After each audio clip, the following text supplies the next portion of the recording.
Alright guys, today we are reviewing Forza Motorsport 7 as I spin out. It's tricky to talk to the camera and watch the road. One quick thing, you guys should be pleasantly surprised. For those of you saying I should start stick rolling, I've been practicing it some. Yes, you guys are right. I can't believe I've been playing racing games and drifting forever and wasn't stick rolling. It is a game changer. If any of you are watching and don't stick roll, I didn't know about it, do it. It's awesome. So really it's all about steering rather than going back and forth.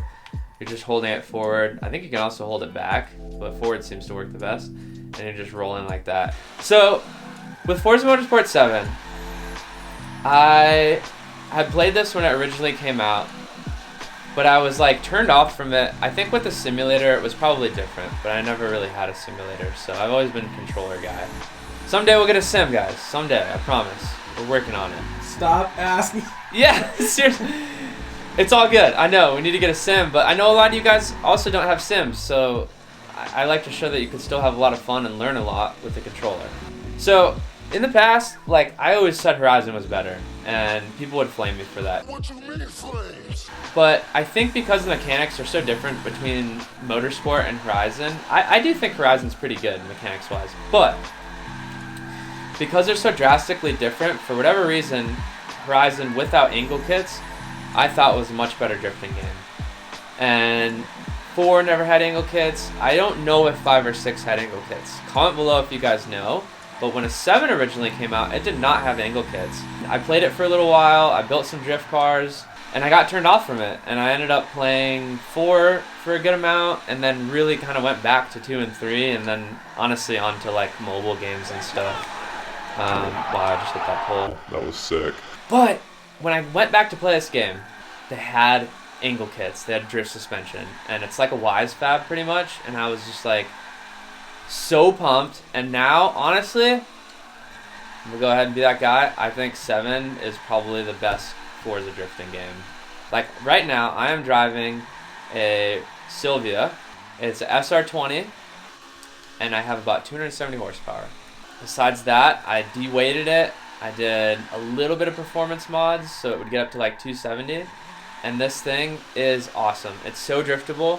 It's like driving like a missile car like we're building right now. It's like driving a practice car. And that is something that a lot of games you can't do. A lot of drifting games, you need to put power into the cars so you can kind of cheat stuff and get it around. But this car really drives and acts like a freaking missile car. Like, I can't tell you guys how pumped I am at that. Honestly, I would start there with FM7. I'd build a super simple car because you can actually drift them. And you're going to learn a lot of the stuff like you would need to do in real life. For example, third gear right there just became kind of useless for me. It's going to be the same when you only have 270 horsepower. But you can freaking huck it, pull some handbrake. I mean, look at that.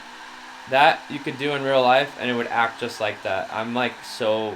I gotta just shut up. I'm so pumped on this game. Like, it's a great drifting game. Let's get out a test track. I like this place just because it's wide open. There's no pressure. You're not doing laps. Let's freaking switch it up real quick. It's because we're low powered, we gotta stick on like smaller tracks. Alright, so now we're on a real track. Like I said, I'm still learning the stick rolling, so bear with me. But this is a fat corner. In real life, wouldn't really be possible. What's cool about that is that's realistic. Like, the car is doing what it would do in real life. Like, even this corner's fairly fat, but it'll run second gear, hit some rev limiter, mind you down the straight, whip some angle to slow us down. I mean, that is just so good. That is so proper how the car reacted there. Being able to whip it and have it slow me down, that's sick. Off the top of my head, I don't know a lot of other drift games where the cars really act like that. Maybe when you have more power, sure, but at low power and being able to tune it like this is so sick. You're going to use a lot of clutch kicks. I don't know, I'm just stoked on this. Let's get into a high-powered car, and we'll talk about that. So, we're using the Silvia. I had a 15 already that I'd kind of built up, so I just modified this one some and made it our colors, YRB, kind of sick. I didn't get time to spend a bunch on the livery, but this one's at 840 horsepower. So, anyways, without further ado, let's jump in this guy. I haven't found that height or body kit any of that stuff. Wheel size, I haven't found that it really makes... Wheel size does make a little bit of a difference, but I haven't found that height makes a huge difference for drifting in these games, so you know what to do. Slam that. So for this one, let's go have some fun. I'm probably setting myself up for failure here, but I want to have some fun. We're going to go Long Beach.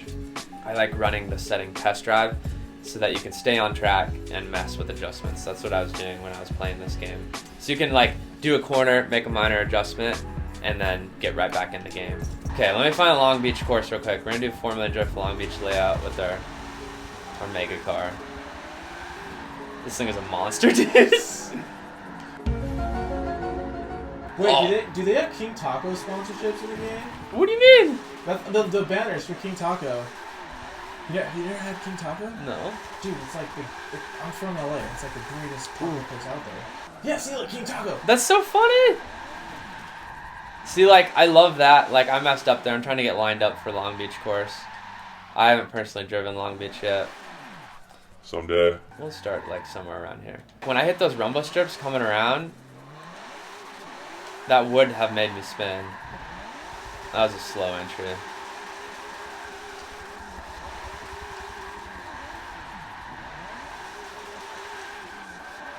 Like this still, I'm going slow through this course, but to me it still acts like a real car. And so like what's so cool is like the mechanics in motorsport, they've tried to make it so realistic and so dialed that, ow. They ask you how you are, you can just say that you're fine. And then just adding wise fab. Obviously I'm still learning the stick rolling. And it's not like they changed the cars to like drift for you. They just gave you the suspension you need to make a car drift like real life. And what's so cool about that is it really it gives you a more realistic experience, I think. It's harder, but it's rewarding. Like, I mean, on throttle transition, that's proper. Coming out wide. Oh, that would have been sick! But like, it's a challenge, right? And that's sick. Like, this game, man, I don't know. I can't say enough good things. This is, as far as realism goes, this is my favorite drifting game right now. For realism. Now, it's going to be frustrating. You guys spend a lot of time tuning. You're going to have stuff like that happen, but that's realistic. Like, if I was in CarX or other games like that, and I went over those rumble strips, it wouldn't have thrown me like that. But let's go look at these rumble strips real quick, and I'll show you why it did. This would happen in real life. Those things are gnarly. If you caught your front tire on that, that would spin you. In real life, you would avoid those, right? So now what's cool about this game is you need to do the same in here. You need to treat it like real life. So I want to play this game with a sim so badly. I'm going to go to a course that I played a little bit more and jammed out on and just show you guys a little bit more driving. Oh, I was doing Circuit of the Americas. That was really fun. As we're kind of jumping into this, like, guys, I would create a low-powered missile car, and I would create a pro car in this game, and maybe even a pro-am car. I think that would be really fun, because each one is going to require different skill sets and different styles of driving.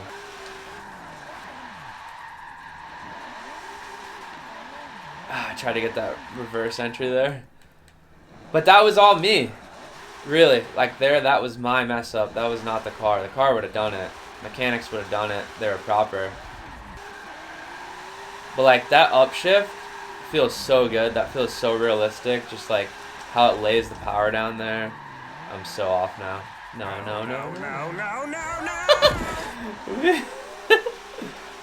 The way it floats is like so proper. So like on and off throttle grip.